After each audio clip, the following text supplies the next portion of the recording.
Facebook തുറക്കാൻ പറ്റില്ല.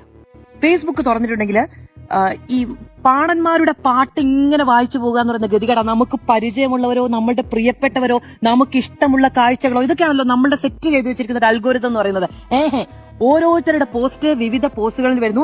അവരുടെ ഒരു ജീവചരിത്രം, അവരുടെ ഒരു പൊളിറ്റിക്കൽ ചരിത്രം എന്ന നിലയ്ക്ക് ഇതിങ്ങനെ വായിച്ചു പോകാൻ നമ്മൾ ബാധ്യസ്ഥരാകുക. 4-5 പോസ്റ്റ് നമ്മളുടെ സാധാരണ ചോയ്സ്, അതിനപ്പുറത്തേക്ക് ദാ വരുന്നു കേസിയുടെ ഫോട്ടോ, ദാ വരുന്നു വീഡിയോയുടെ ഫോട്ടോ, ദാ വരുന്നു ചരിത്രയുടെ ഫോട്ടോ എന്ന നിലയ്ക്കാണ് ഇതുണ്ടാകുന്നത്. മേന്മകളുടെ ഒരു വിളംബരം ഉണ്ടായിക്കൊണ്ടിരിക്കുകയാണ് ഫേസ്ബുക്കിലൂടെ എന്നുള്ളതാണ്. മഹൽ ചരിതങ്ങൾ ഇങ്ങനെ കൊത്തി വെച്ചിരിക്കുന്ന ഒരു തെരഞ്ഞെടുപ്പ് അനന്തര കാലത്ത്, സാമൂഹ്യ മാധ്യമ കാലത്തൂടെയാണ് നമ്മൾ കടന്നു പോകുന്നത്. സാധാരണ ഒരു പിറന്നാളോ കല്യാണമോ അല്ലെങ്കിൽ മറ്റെന്തെങ്കിലും അത്യാഹിതങ്ങളോ വരുന്ന സമയത്ത് നേതാക്കന്മാരുടെ അല്ലെങ്കിൽ വലിയ താരങ്ങളുടെ ഒക്കെ ഫോട്ടോകളൊക്കെ ഉണ്ടാവുമല്ലോ, അതുപോലെ അതിൽ കാണുന്ന കുറെ വാചകങ്ങൾ ഞാൻ എഴുതി വെച്ചിട്ടുണ്ട്.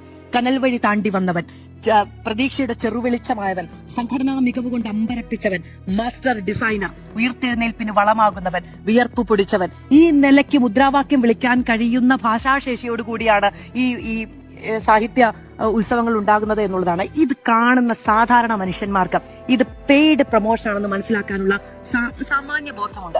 ആ സാമാന്യ ബോധവും ഈ ഏറ്റവും വിശ്വസ്തരായ മനുഷ്യരുടെ അവകാശവാദങ്ങളും കണ്ടു നിൽക്കുന്ന മനുഷ്യരുടെ മുന്നിലേക്ക് ഈ തലയെടുപ്പുള്ള നേതാക്കൾ വന്നു നിന്നിട്ട് അടങ്ങണം, ശബ്ദം ഉണ്ടാക്കരുത്, ഒന്ന് കഴിയട്ടെ, ഇപ്പോൾ ഇതിനുള്ള അവസരമല്ല എന്ന് പറയുന്നത് നല്ല അസ്സല് നാടകം.